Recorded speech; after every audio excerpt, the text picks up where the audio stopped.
기쁘다 구주 오셨네. 하성란.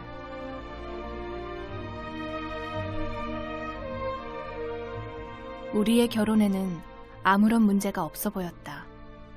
무엇보다 난 내가 결혼할 남자에 대해 잘 알고 있었다. 그 남자는 칼을 쥐거나 걸레를 빨아 비틀 때만 왼손잡이가 되었고, 한 달에 한 번 버스를 갈아타야 하는 번거로움에도 늘 시내의 한 미용실에 가 10년째 이발을 해오고 있었다. 그리고 나는 그가 결혼 후에도 자신의 아내가 계속 직장에 다니기를 바란다는 것도 알았다.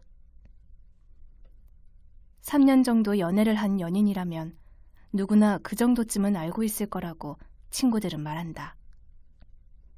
하지만 난 그를 속속들이 알고 있다고 자부할 수 있었다. 연애가 지루해질 무렵 우리는 결혼을 하기로 마음먹었다. 어느 날 후식으로 나온 귤껍질을 까던 그가 말했다. 연애 기간 길어봐야 시간과 돈만 낭비될 뿐이야. 나는 배 조각에 포크를 찔러 넣으면서 아무렇지도 않은 듯 대꾸했다. 그럼 결혼하지 뭐. 우리의 결혼은 그렇게 음식의 맨 마지막 코스인 후식처럼 결정되어 버렸다. 아무러면 어떻겠는가. 가족과 친구들에게 결혼 발표를 했을 때 다들 그다지 놀라울 일도 아니라는 반응을 보였다. 그럼 그렇게 사귀고도 결혼하지 않을 작정이었니? 하지만 나는 뭔가 미심쩍었다. 우리는 한 번도 다투지 않았고 식성 또한 비슷했다. 문제라면 별 문제가 없다는 것이 문제였다. 어느 날 내가 그에게 말했다. 만약 우리가 동성동본이었다면 어땠을까? 그는 조금도 주저하지 않았다. 난 골치 아픈 건 딱 질색이야. 아무튼 우리는 동성동본이 아니었고 결혼까지 별 문제가 없는 듯했다. 약혼자가 자취를 하고 있는 집은 산기슭에 있었다. 전철역에서 내린 후에도 그의 집까지는 도보로 30분 정도 걸렸다. 눈이 오면 사정은 더 악화되었다. 도로 하나를 사이에 두고 도로 이쪽과 저쪽은 영땅판이었는데 약혼자는 난방으로 연탄을 써야 하는 낡은 집에 살고 있었다. 겨울이면 눈이 얼어붙은 언덕이 온통 연탄재 투성이었다. 하루 종일 먼지가 날렸다. 아주 오래된 낡은 양옥집의 사랑방을 나는 좋아했다. 비가 들이치는 것을 막기 위해 처마에 플라스틱 루핑을 덧대어 놓았는데 여름이면 루핑에 떨어지는 과장된 빗소리가 듣기 좋았다. 약혼자는 그 동네의 고등학교에서 여학생들에게 수학을 가르쳤다.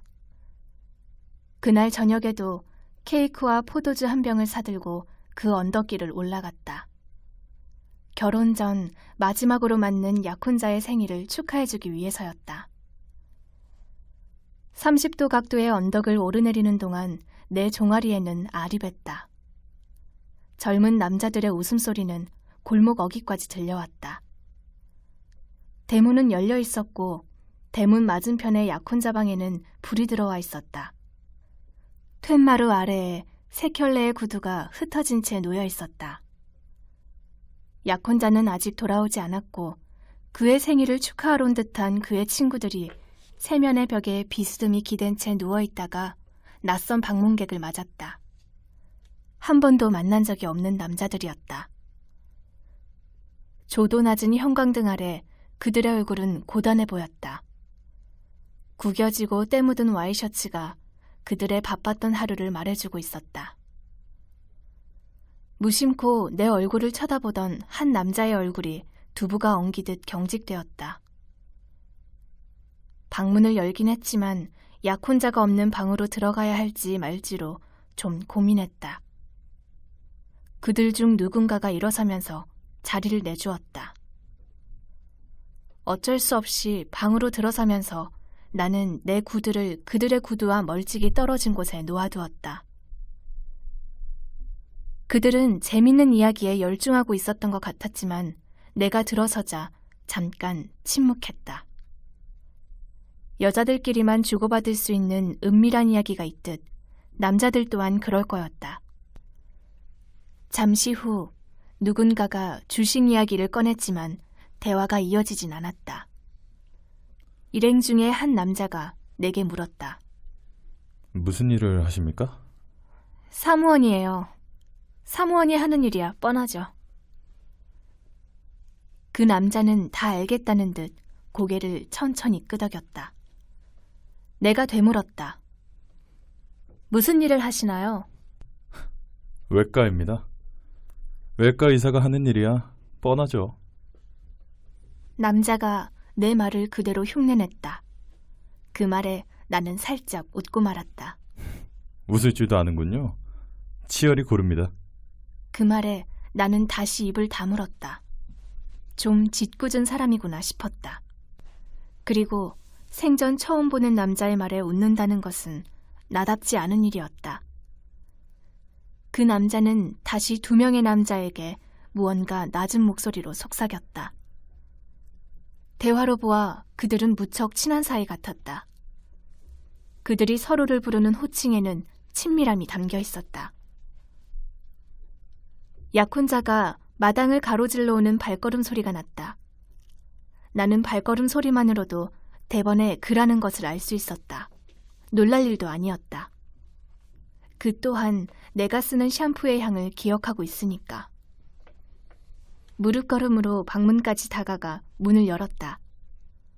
약혼자는 마당 중앙에 놓인 수도가에 쭈그리고 앉아 손을 짚고 있었다. 벽에 걸린 수건을 들고 나가 그의 옆에 쭈그리고 앉았다. 오늘 저녁에 다른 사람을 초대할 거라고는 안 했잖아. 그는 비누 거품을 내기 위해 2 손을 힘차게 비벼대면서 별일 아니라는 듯 나를 돌아보았다. 예정에 없던 일이야. 서로 바빠 이렇게 한자리에 모인 적이 없었거든. 아마 우리가 이렇게 모인 건 고등학교 졸업식 이후 처음일걸. 우리 결혼식에도 이렇게 다 모일 수는 없을 거야. 운이 좋았다고 봐야지. 그럼 14년 만에 처음으로 만나는 거야? 아니, 따로따로 본 건 아마 일주일 전일 거야. 아마 쟤들도 그랬을걸. 단지 이렇게 넷 모두가 한자리에 모일 기회가 없었다는 거지. 그와 단둘이 단출하게 생일을 보내려던 생각은 여지없이 깨지고 말았다. 그는 그것에 대해 미안해하는 마음이 없는 것 같았다. 약혼자의 방에는 가구라고 부를 만한 게 없었다. 옷을 넣어두는 비키니장 하나와 교과서와 참고서가 쌓인 안증뱅이 책상이 전부였다. 5명이 방 한가운데 동그랗게 둘러앉았다. 방이 크지 않았으므로 자세를 바꿀 때면 옆에 앉은 사람과 자연스럽게 무릎이 스쳤다. 식탁 대신으로 날짜 지난 스포츠 신문 2장이 겹쳐 깔렸다. 신문 일면에 인기 여배우의 상반신 사진이 실려 있었다. 여배우는 연문을 뿌렸던 젊은 사업가와 내년 봄에 결혼할 계획이라고 말했다. 케이크에 초를 꽂고 불을 붙이자 약혼자가 촛불을 불어 껐다. 종이컵에 포도주를 따라 마셨다. 남자들은 팔꿈치로 옆구리를 치고받으며 가벼운 욕설을 내뱉었다. 그들은 마치 모자를 삐딱하게 쓴 고등학교 남학생들 같았다. 포도주 한 병이 금방 바닥을 드러냈다.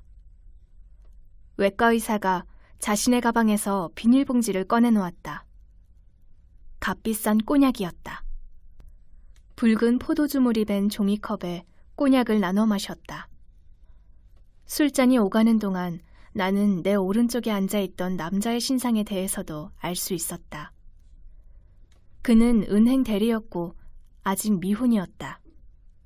하지만 맞은편에 앉은 남자는 자신에 대해 아무런 언질도 주지 않았다. 나무젓가락으로 파먹기 시작한 케이크는 이제 형체가 문드러진 채 우리 사이에 놓여 있었다. 나는 조용히 술을 마시고 있는 맞은편 남자를 바라보았다. 그쪽은 무슨 일을 하시나요? 그는 잔에 남아있던 꼬냑을 한 입에 털어넣으면서 불쾌하다는 표정을 지었다. 어쩌면 독주가 목구멍으로 넘어가면서 자연스럽게 얼굴을 찌푸린 것일 수도 있었겠지만 내 눈에는 내 호기심을 못마땅하게 생각하고 있는 것처럼 보였다. 그는 왼손을 들어 이마를 훑었다. 그의 왼손 약지에는 커다란 알반지가 끼워져 있었다. 문스톤이라는 보석이었다. 아마도 그는 6월생인 것 같았다. 술자리에서 일 얘기는 하지 맙시다. 그게 다였다.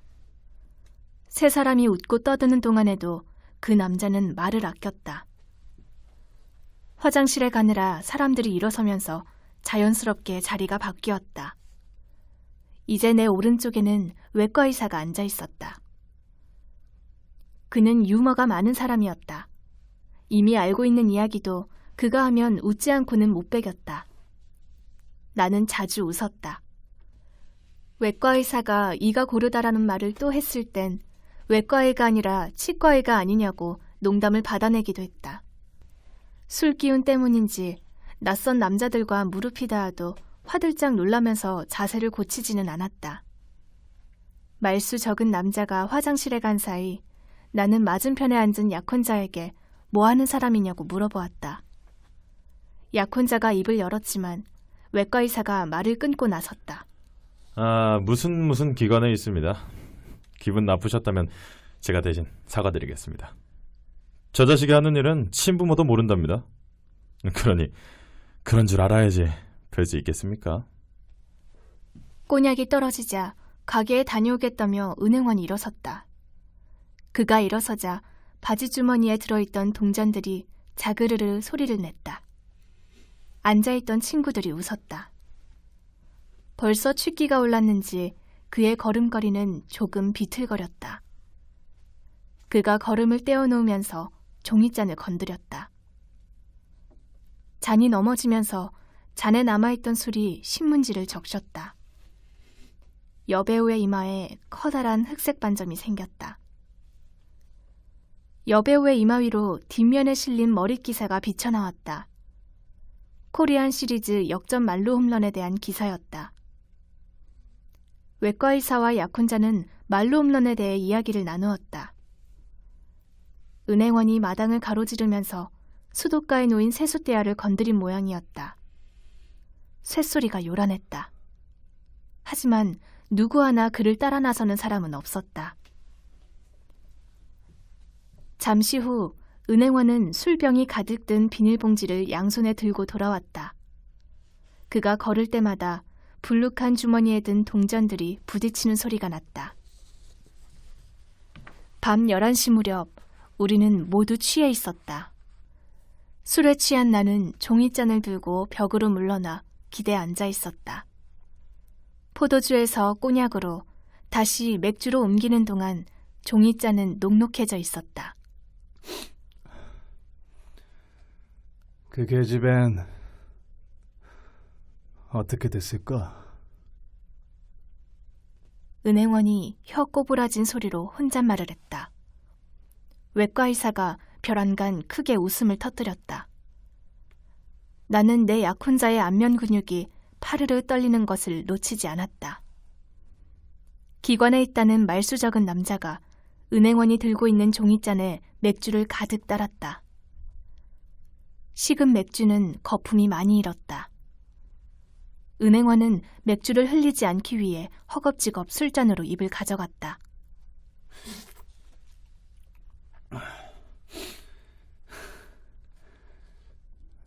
너희들 설마 그 계집애 잊은 건 아니겠지?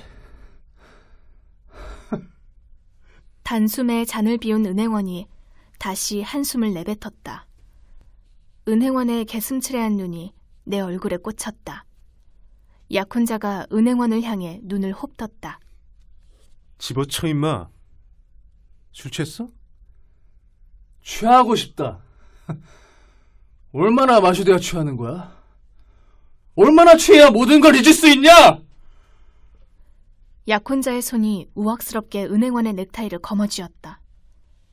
약혼자의 얼굴 가까이로 끌려온 은행원의 얼굴은 파랗게 질려 있었다. 약혼자는 눈짓만으로 은행원에게 무언의 다짐을 받아낸 것 같았다. 약혼자에게서 풀려난 은행원은 넥타이를 느슨하게 잡아당기면서 벽에 기댔다. 그들 사이에 무언가가 있었다. 12시가 가까워졌지만 그들은 자리에서 일어설 생각이 아예 없는 것 같았다. 일어서서 외투와 핸드백을 찾아들었지만 외과 의사가 내 치마 끝을 붙잡고 놓아주지 않았다. 약혼자가 그냥 앉아있으라는 눈짓을 보냈다. 은행원의 눈에는 눈물이 맺혔다. 내가 계획했던 생일이 아니었다. 그런데 내 사람은 어떻게 알게 된 건가요? 공통점이 조금도 없어 보이는 내 남자가 어떻게 고등학교 졸업 후 14년이라는 시간이 지나는 동안에도 변함없이 만나고 있는지 그것이 궁금했다. 그러고 보니 약혼자는 한 번도 그들에 대해 말한 적이 없었다. 기관에 다닌다는 남자가 못마땅하다는 듯 내 얼굴을 훑어보고는 다시 술을 마셨다. 그는 처음 만난 5시간 전과 조금도 틀려진 것이 없었다. 턱과 귀 밑으로 눈에 띄게 자란 수염이 시간의 경과를 알려줄 뿐이었다. 외과 의사가 말했다. 우리 네 사람은 파우스트의 일원이죠. 뜬금없는 말이었다. 파우스트라니. 정말 그들과는 어울리지 않는 이름이었다. 그럼 메피스토펠레스의 유혹에 넘어갔나요? 이제 보니 말썽꾸러기들이었군요. 외과 의사의 눈이 반짝 빛을 냈다. 이제까지와는 다른 호기심이었다. 전 저 자식이 결혼을 한다고 했을 때 어떤 여자분일까 궁금했더랍니다. 근데 역시 나는 그 네 사람이 파우스트를 정독했을 거라고 믿지 않았다. 인내력을 필요로 하는 책이었다. 나는 약혼자의 옆얼굴을 훔쳐보았다. 그는 대답 없이 술을 마시고 있었다. 파우스트도 그렇고 그가 이렇게 과음하는 것을 보는 것도 처음이었다. 알코올로 인해 생긴 붉은 반점이 목덜미까지 번져 있었다. 내가 그에 대해 모르는 것도 있었다. 나는 살짝 그의 옆구리를 찔렀다. 딴 생각을 하고 있었는지 그는 화들짝 놀라면서 들고 있던 종이잔을 떨어뜨렸다. 바지가 흠뻑 젖었다. 나는 허겁지겁 휴지를 말아 그의 바지를 닦아냈다. 그는 두 손을 놓은 채 쉴 새 없이 움직이는 내 손을 내려다보고만 있었다. 낯선 사람 같았다. 왜 그런 얘기 안 했어? 난 까맣게 몰랐잖아. 약혼자는 와이셔츠 소매를 둘둘 말아 올리면서 핀잔 섞인 목소리를 냈다. 그런 얘기까지 늘어놔야 돼? 내가 몇 살에 오줌을 가렸고 가게에서 맨 처음 훔친 게 뭐였는지까지 시시콜콜 이야기해야 돼? 외과 의사가 또 킬킬댔다. 네가 맨 처음 훔친 게 주시 후레쉬껌 한 통이었다는 걸 아직 말 안 한 거야? 이 자식은 훔치는데 타고났죠. 훔칠 마음만 있다면 아마 은행도 털었을 겁니다. 하지만 더 이상 뭘 훔치고 싶은 생각이 없겠죠. 아가씨 마음을 훔쳤으니. 약혼자가 그만하라며 외과의의 어깨를 가볍게 내리쳤다. 외과의가 아프다는 신용을 하면서 내 쪽으로 쓰러졌다. 그의 몸무게에 눌려 덩달아 옆으로 쓰러지면서 약혼자의 허벅지를 짚었다. 문득 올려다보니 약혼자는 못마땅한 듯 잔뜩 인상을 쓰고 있었다. 무슨 향수를 씁니까? 외과의가 내 귓불에 코를 대고 벌름거렸다. 문득 스친 외과의의 손에서 흐릿하게 소독약 냄새가 나는 것 같았다. 약혼자가 그를 향해 매섭게 눈을 떴을 때에야 그는 알았다면서 내게서 몸을 떼어냈다. 은행원은 외따로 앉아 연신 술을 들이켜고 있었다. 낯빛이 점점 더 창백해졌다. 기관에 다닌다는 남자는 점점 말수가 줄어들더니 1시간째 아무 말도 하지 않았다. 한 잔, 두 잔 얻어마신 술로 어지러웠다. 식은땀이 흐르면서 천장이 검게 사그러들었다. 신문지 위에 늘어놓은 훈제 오징어 냄새에 비위가 상했다. 트림 끝에 아까 먹은 꼬냑 냄새가 따라 올라왔다. 어지럼증 때문에 잠깐 약혼자의 어깨에 머리를 기댔다. 그리고 그대로 잠이 든 모양이었다.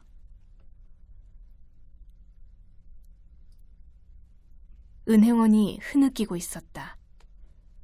울음소리에서 잠을 깼을 때 나는 방 한 구석에 모로 누워 있었다.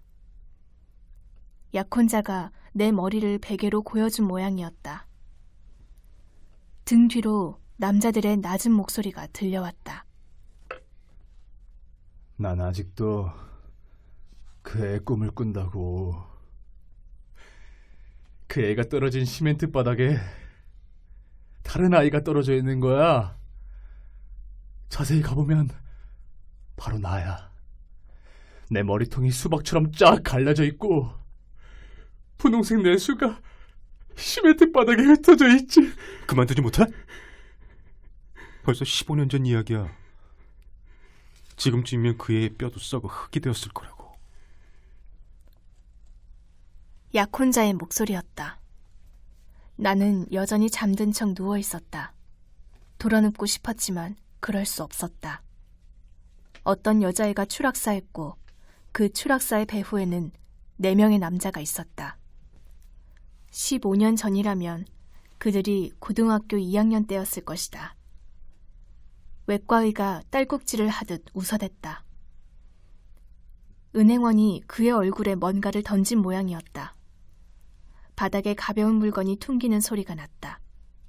땅콩알 같았다. 이런 비열한 놈들.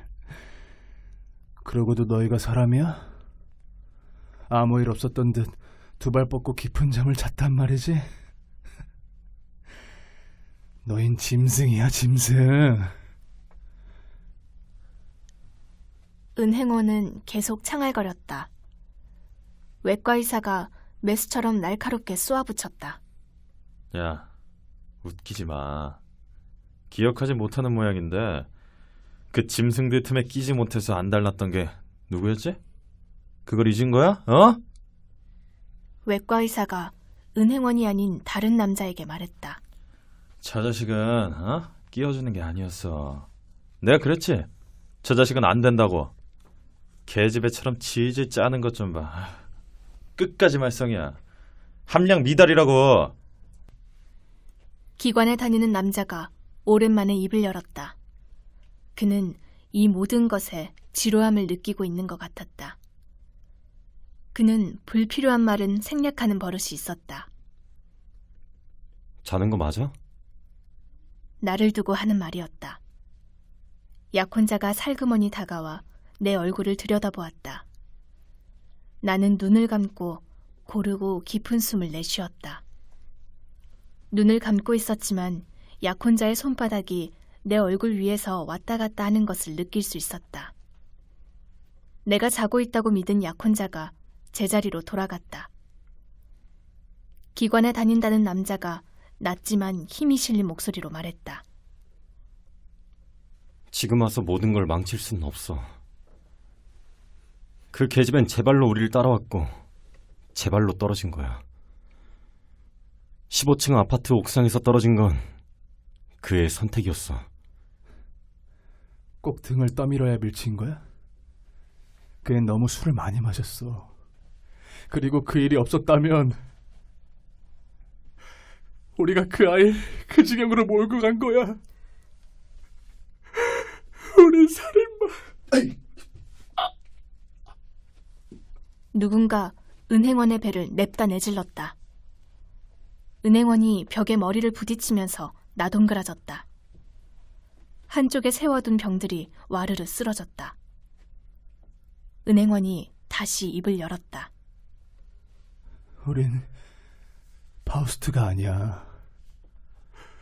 우린 결코 구원받지 못할 테니까. 씨발, 나 조용히 하는 게 좋아. 우린 무덤 속에 들어갈 때까지 함구해야 해. 밝은 태양빛을 받으면서 살고 싶으면 말이야. 약혼자의 목소리는 낯설었다. 코에 닿은 벽지는 눅눅했고 냄새가 났다.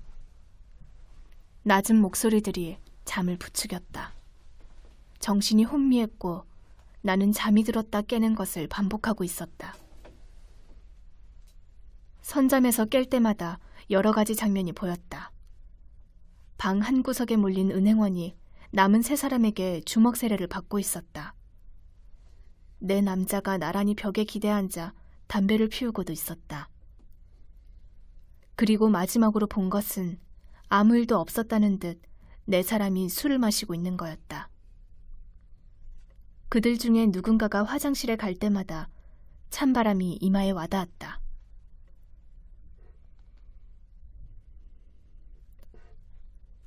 다시 눈을 떴을 때 방 안은 어두웠다.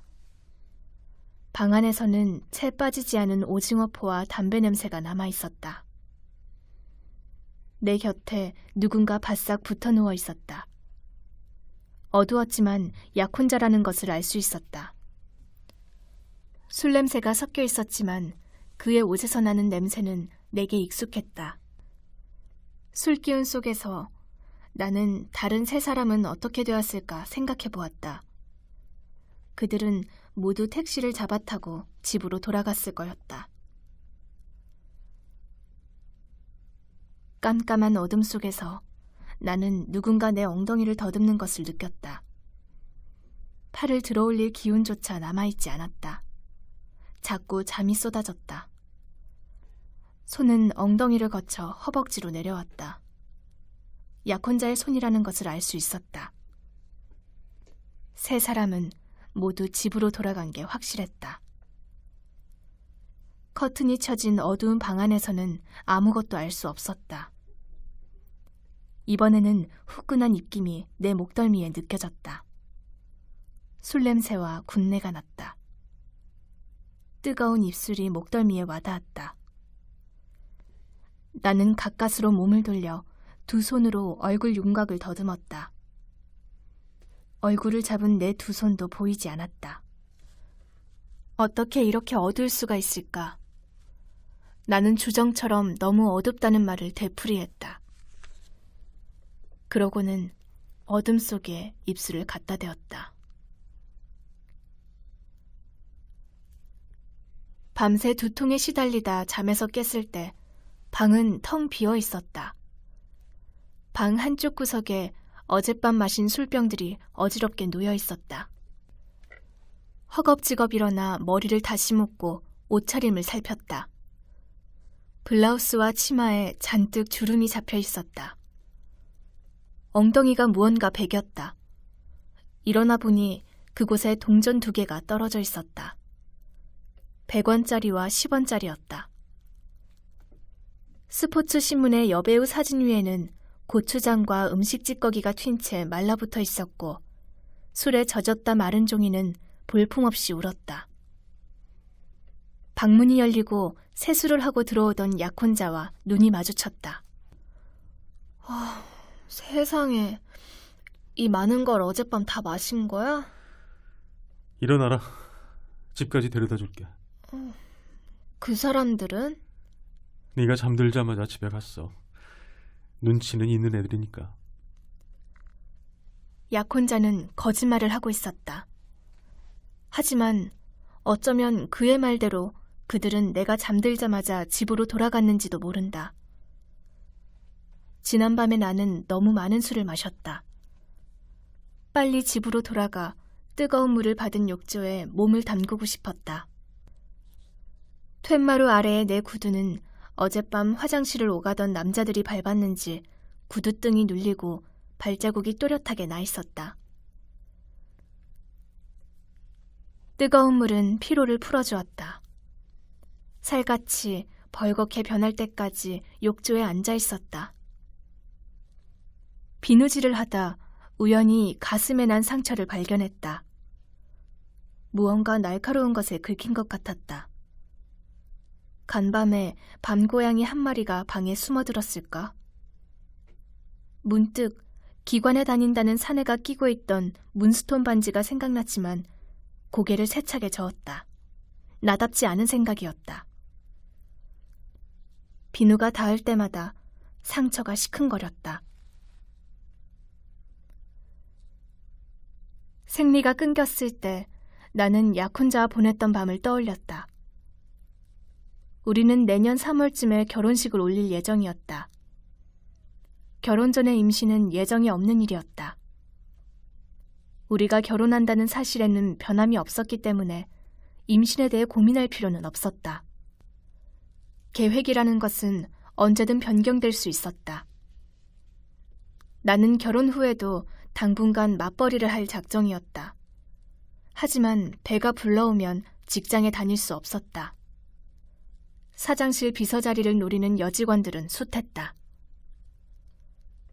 우리는 변함없이 전화를 주고받았고 주말이면 심야 영화를 보았다. 나는 가끔 그의 생일날 만났던 새 친구의 안부에 대해 물어보았지만 그는 시큰둥했다. 임신한 사실을 말할 기회가 없었다. 유니폼으로 갈아입는데 치마 허리가 바듯하게 끼었다. 약혼자가 근무하는 학교 근처로 가 그에게 전화를 걸었다. 학교 정문이 바라다 보이는 찻집에 앉아 그를 기다렸다. 교복을 입은 여학생들이 우르르 교문 밖으로 쏟아져 나왔다. 전철역까지 가는 마을버스가 학생들을 가득 태우고 연신 지나쳤다. 그는 바지주머니에 양손을 찔러넣고 천천히 운동장을 가로질러 오고 있었다. 여학생들이 그를 향해 인사를 할 때면 그는 가벼운 고갯짓으로 인사를 받았다. 나는 통유리 창가에 앉아 교문 밖으로 나온 그가 차도를 건너 찻집의 문을 밀칠 때까지 그를 지켜보았다. 그는 커피를, 나는 유자차를 주문했다. 평소에 나는 유자차를 마시지 않았다. 그가 먼저 눈치채주길 바랬지만 그는 종업원이 가져온 커피에 설탕과 프림을 넣고 휘젓는데 몰두하고 있었다. 찻숟가를 쥔 그의 엄지와 검지에는 희고 붉은 분필가루가 묻어 있었다. 사표를 내야 할 것 같아. 내가 보기에 그만한 직장도 없어. 남의 돈 벌기 쉬운 거 아니잖아. 그는 몹시 피곤해 보였다. 면도를 하지 않았는지 코밑이 수염으로 지저분했다. 그는 수염의 숱이 적은 편이었다.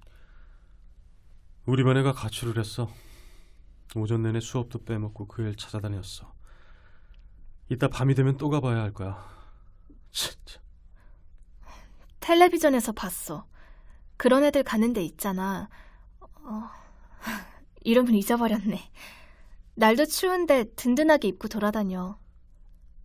벌써 사표를 낸 거니? 아니, 아직. 나 아기를 가졌어. 그날 밤인 것 같아. 당신 생일날. 통유리창 밖을 내다보고 있던 그의 여벌굴이 굳었다. 예상치 못한 반응에 조급해졌다. 회사 때문이라면 걱정하지 마. 딴 데를 알아보면 돼. 집에서 할 수 있는 아르바이트도 있을 테고. 그 앤 내 애가 아니야. 그의 두 눈은 여전히 유리창밖 어딘가에 꽂혀 있었다. 그날 밤 내 옆에 누웠던 당신이 날 만졌잖아. 술에 너무 취했던 거야? 그는 아무런 대답 없이 커피를 한 모금 마셨다. 커피잔을 내려놓으면서 그가 신경질적으로 웃었다. 그날 내가 네 옆에 누워있긴 했었지. 하지만 난 중간에 화장실에 갔었어. 화장실에서 돌아와선 방문 가까운 곳에 누워버렸고. 찻잔을 쥔 손이 후들거렸다. 장난치지 마. 지금 난 장난말 들을 기분이 아니라고. 그의 굳은 얼굴을 보는 순간 그가 한 말이 장난이 아니라는 것을 알 수 있었다. 그럼 이 아이는 누구 아이지? 나도 모르게 목소리가 높아졌다. 그가 날 쏘아보면서 낮게 중얼거렸다. 직장이 바로 코앞이야. 소문이라도 나면 난 끝장이야. 목소리 좀 낮춰. 말했지만 남의 돈 버는 거 쉬운 일은 아니야. 온몸에서 기운이란 기운이 모두 빠져나가는 것 같았다. 나는 소파 등받이에 몸을 기댔다. 아침에 일어나 보니 난 방 끝에서 자고 있었어. 네 옆엔 진수가 누워 있었고. 진수라는 이름은 처음 들어보는 이름이었다. 그가 또박또박 말을 내뱉었다. 외과 의사. 그날 밤 세 친구는 모두 돌아갔다고 믿었다. 외과 의사가 돌아가지 않고 그 방에 남아 잠을 잤으리라고는 생각해 본 적이 없었다.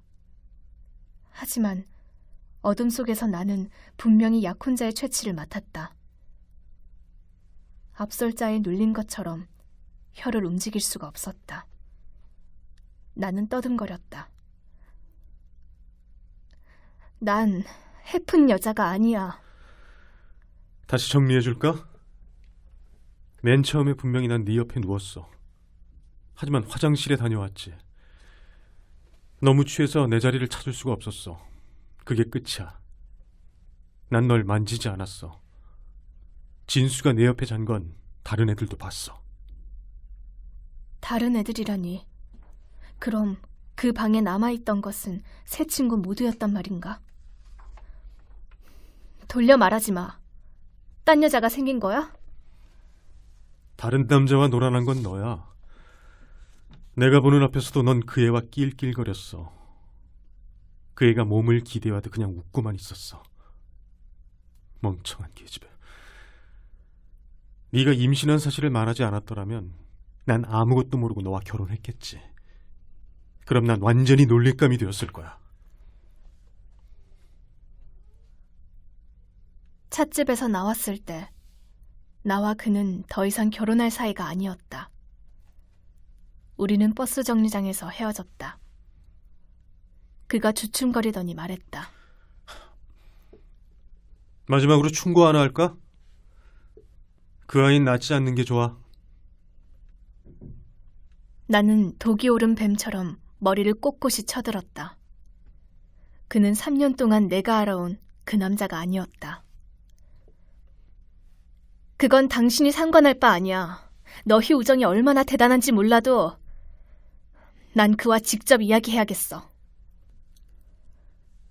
그는 나의 말에 좀 당황한 것 같았다. 나는 수첩을 꺼내들고 외과의사의 연락처를 적었다. 볼펜을 쥔 손이 떨리지 않도록 아랫입술을 꽉 깨물었다. 버스가 왔을 때 난 뒤돌아보지 않았다. 버스 안은 인근의 학교에서 수업을 마친 학생들로 만원이었다. 학생들에게서는 땀 냄새와 먼지 냄새, 그리고 화장실을 소독하는 소독약 냄새가 났다. 나는 울컥 치밀어 오르는 신물을 도로 삼키면서 손바닥으로 입을 틀어막았다. 입덧이었다. 외과의사는 날 단번에 알아보았다. 흰 가운을 입은 그는 조금 의사처럼 보였다. 자동 판매기에서 그가 커피가 섞인 캔 음료를 뽑아 권했지만 사양했다. 그제야 사정을 안다는 듯 그가 손바닥으로 이마를 쳤다.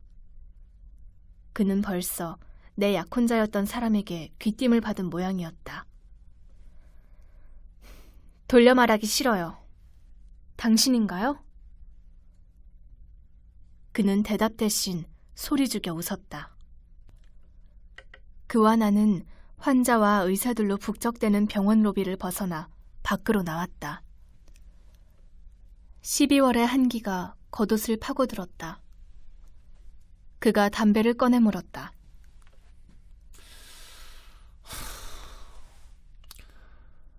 파우스트 이야기 했었죠? 우린 16년 된 친구들입니다. 16년 동안 변함없는 우정을 지키기란 쉽지 않죠. 제가 친구 약혼녀를 건드릴 놈으로 밖엔 안 보입니까? 새벽녘 화장실에 다녀온 후 방 맨 끝에 누워서 잤습니다. 아침에 깨보니 아가씨가 제 옆에 누워 계시더군요. 아가씨와 제 사이에서 잔 새놈은 벌써 일어나 있었으니 누군가 나란히 잔 거라고 우기면 어쩔 수가 없죠. 당신도 남은 세 사람처럼 너무 술이 과했어요. 그가 담배를 떨어뜨리고 신발 뒷굽으로 비벼 껐다. 이거 왜 이러십니까? 잠자리만큼 술이 빨리 깨게 해주는 것도 없죠. 믿어도 좋을 겁니다. 이미 보고된 사실이니까요. 하지만 전 그날 밤 꿈 한 번 꾸지 않고 푹 잤습니다. 그런 숙면은 오랜만이었죠. 모두 술 덕분이었지만. 그럼 나머지 두 사람에게 물어봐야겠군요. 안 그래요? 그는 순순히 은행원과 기관에 다니는 남자의 연락처를 알려주었다. 이런 식으로 얽혀대지 않았더라면 아가씨와 난 좋은 관계가 될 수도 있었는데 말이죠. 아쉽군요. 다시 만나길 바랍니다. 그는 내가 택시에 오를 때까지 병원 문 밖에 서 있었다. 은행원이 근무하고 있는 은행까지 가는 길은 조금 막혔다. 은행 앞에 내렸을 때 은행은 이미 영업시간이 지난 후였다. 은행 정문에는 셔터가 내려와 잠겨 있었고 거리로 향한 창에도 모두 블라인드가 쳐져 있었다. 길 건너편에 공중전화로 들어가 전화를 걸었다. 여행원이 전화를 받았다. 잠깐 사이를 두고 송수화기를 다시 든 여행원은 미안하지만 잠깐 자리를 비웠다고 오물거렸다. 그가 일부러 전화를 피하고 있다는 것을 알 수 있었다. 그는 내가 자신을 찾아올 거라는 것을 알고 있었다. 은행원들이 퇴근할 때까지 뒷문에 서서 기다렸다. 은행원들이 하나 둘 빠져나오기 시작했다. 그는 거의 끄트머리에 나오면서 불안하게 사방을 휘둘러 보았다. 약혼자의 생일밤 본 그의 얼굴이 또렷하게 기억나지 않았지만 나는 그를 대번에 알아보았다. 그가 걸을 때마다 주머니에 든 동전들이 부딪히는 소리가 났다. 나는 그의 뒤통수에 대고 큰 소리로 그의 이름을 불렀다. 커피를 시키고도 그는 소파 끝에 간신히 엉덩이를 걸치고 앉아 쉼없이 눈동자를 굴려댔다. 그는 파우스트 일원 가운데 가장 마음이 약한 사람이었다. 그만큼 겁이 많은 사람이라는 것도 짐작할 수 있었다. 커피 드세요.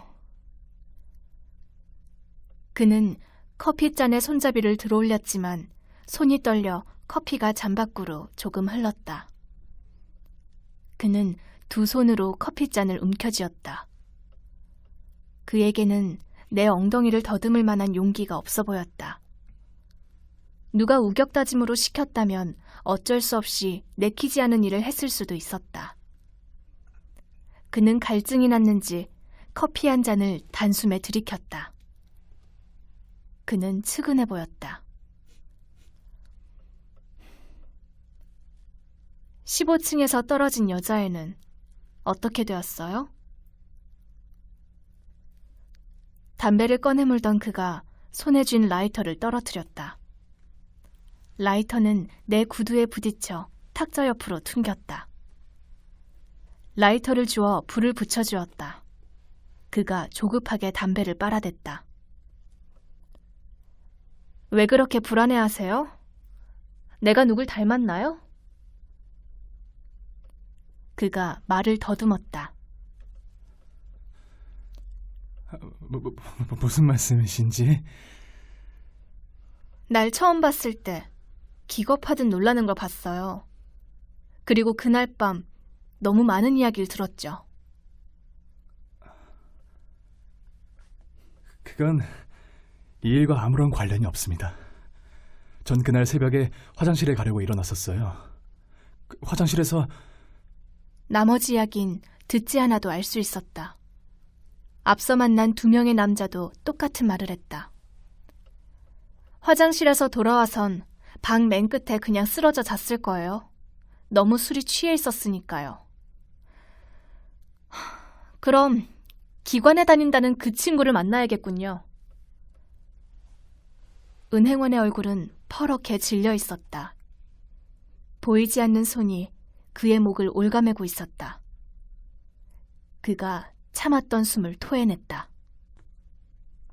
연락처를 안다고 해도 그 친구와는 연락이 잘 안 될 겁니다. 대부분 걔가 먼저 연락을 해오죠.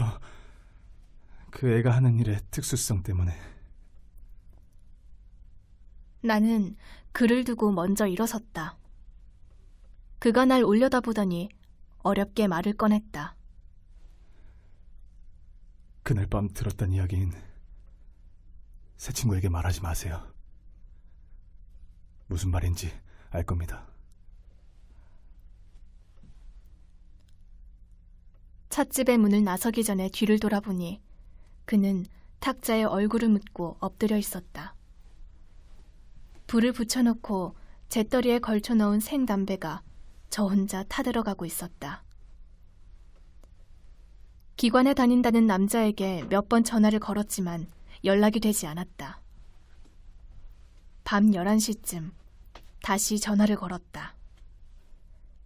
가냘픈 목소리의 여자가 전화를 받았다. 그의 아내인 것 같았다. 거기 미선이네 집인가요? 아니요, 전화 잘못하셨습니다. 상대방이 수화기를 내려놓은 후에도 나는 한동안 공중전화 부스에 서 있었다. 그와 만난다 해도 별 다른 말은 듣지 못할 거였다. 기온이 영하로 떨어졌다. 먼 곳에 고층 아파트 단지가 보였다. 코트에 깃을 세우고 아파트를 향해 곧장 걸어갔다. 2개의 횡단보도를 건넜다. 화단에 선 채 아파트 꼭대기를 올려다보았다. 아파트에 너무 바싹 다가서 있었기 때문에 꼭대기를 볼 수 없었다. 경비원은 의자 등받이에 몸을 기댄 채 불편한 잠에 빠져 있었다. 그에게 거짓말을 둘러댈 필요가 없어 다행이었다. 엘리베이터를 타고 맨 꼭대기층 숫자를 눌렀다. 25층에 내렸을 때 복도에는 아무도 없었다. 복도 맨 끝에 옥상으로 올라가는 철사다리가 벽면에 달라붙어 있었다. 철사다리를 타고 올라가 옥상으로 향하는 문을 들어올렸다. 문에 걸린 자물쇠는 잠겨있지 않았다. 코트자락이 발에 밟혀 몇 번이나 떨어질 뻔했다. 거대한 물탱크 사이로 올라섰다. 옥상 난간의 높이는 채 1미터가 되지 않았다. 폭이 좁은 난간 위에 한 발을 올려놓았다. 25층 아래의 화단이 불쑥 다가왔다. 현기증이 일었다. 저 아래로 옥상에서 투신한 한 여학생의 모습이 보이는 것도 같았다. 사지가 제각각 다른 방향을 가리키고 있었다. 1시간이 지났지만 난 나머지 한 발을 난간 위에 올려놓지 못했다. 작은 공원을 가로질러 무작정 걷기 시작했다. 어디선가 경쾌한 캐럴송이 흘러나오고 있었다. 내가 멈춰선 곳은 작은 성당 앞이었다. 성당에 불 켜진 창문들 안에서 노래를 부르고 있는 사람들의 모습이 보였다. 그제야 오늘이 크리스마스 이브라는 것을 떠올렸다. 어젯밤까지만 해도 난 들떠 있었다. 약혼자를 만나 아기를 가졌다는 말을 했을 때 그가 이렇게 말해주기를 기대했었다. 정말 대단한 크리스마스 선물을 준비했군. 성당 건물을 돌아 마당으로 들어섰다.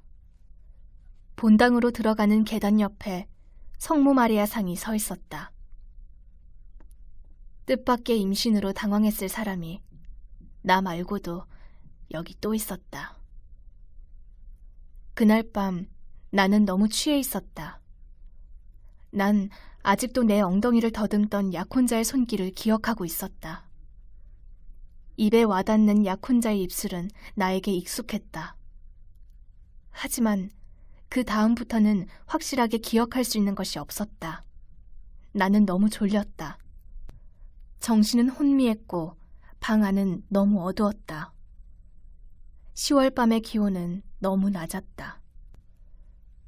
연탄불을 피우지 않은 그의 방은 한기가 느껴졌고 난 추위를 녹이기 위해 내 약혼자를 부둥켜 안았다. 골목 어귀에 가로등 불빛이 있었다. 하지만 장난꾸러기들이 종종 가로등의 전구에 돌을 던졌다. 그날 밤은 너무도 깜깜했다. 취하지 않았더라면 내 몸을 더듬던 손에서 소독약 냄새를 맡았을 수도 있었다. 아침에 일어났을 때 치마 밑에서 발견한 동전들은 은행원 남자의 바지주머니에서 흘러나온 것일 수도 있었다. 샤워를 하면서 발견했던 가슴의 상처는 기관에 다니는 남자가 끼고 있던 알반지에 긁힌 것일 수도 있었다. 난 한 번도 우리의 결혼이 잘못될 수 있다는 생각을 해보지 않았다. 난 내 약혼자에 대해 속속들이 알고 있다고 자부했었다. 그날 밤 우리는 너무 취해 있었다. 난 천천히 문을 밀치고 들어가 출입구와 가까운 의자에 앉았다. 아무도 앉지 않았던 의자는 서늘했다. 이제 점점 배가 불러올 것이다. 기쁘다 구주 오셨네라는 캐럴이었다. 입술이 들썩거렸다. 떠듬떠듬 따라 부르기 시작하자 노랫말이 떠올랐다. 양손을 코트 속에 집어넣어 아랫배에 대보았다. 아직 아무런 움직임도 느껴지지 않았다. 지금쯤 파우스트 멤버들은 다시 모였을 것이다. 15층 아래로 투신한 여자의 이야기를 하면서 은행원은 질질 짜기 시작할 것이다. 남자 셋은 그를 윽박지르면서 영원한 우정을 맹세할 것이다. 그들의 우정은 20년 후에도 40년 후에도 지속될 것이다. 15층 아래로 떨어진 여자애의 이야기는 세상 밖으로 공개되지 않을 것이다. 어쩌면 여자애는 떨어지기 전에 자신의 책상 위에 유서를 써놓았는지도 모른다. 유서 속에 파우스트라는 모임의 이야기가 적혀 있을 것이다. 하지만 여자애의 부모님은 죽은 여자애의 순결을 지켜주고 싶었을 것이다. 여자애의 유서는 불에 타서 아파트 화단에 뿌려졌을 것이다. 비밀은 영원히 어둠 속에 묻힐 것이다. 내 아랫배는 조금 불룩해진 것 같았다. 나는 뱃속의 아이에게 소곤거렸다. 내 아버지는 파우스트란다. 파우스트는 악마의 유혹에 넘어가지만 결국은 구원을 받게 되지. 내 아가, 난 널 사랑한다.